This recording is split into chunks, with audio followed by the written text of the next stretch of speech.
Part 2 mini blog को आपण मानक स्वागत। पार्ट 1 ले तो देखी आम जाइलु कपिलास मंदिर। कपिलास फेरला बेले तो बाटर पड़ा दत्तात्रेय साई मंदिर। तो साई मंदिर दर्शन न करिक आम तो सासुबू जीवार चान्स ना। तो आम समस्त पलि आसलु टिके बाबा को दर्शन कलु। बाबा दर्शन पर ये फटो उठेदेलु जेहेतु नुआ जगह आस फटो उठे तो कंपलसरी।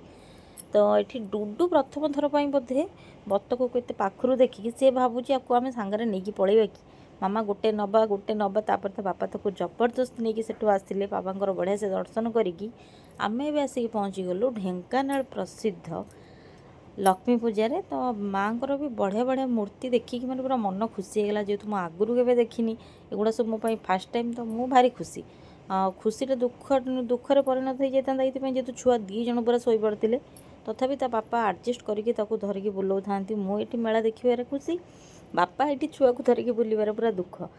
मेलार आउ सब कौन है देखा पार्ट 3 मिनी ब्लॉग रे।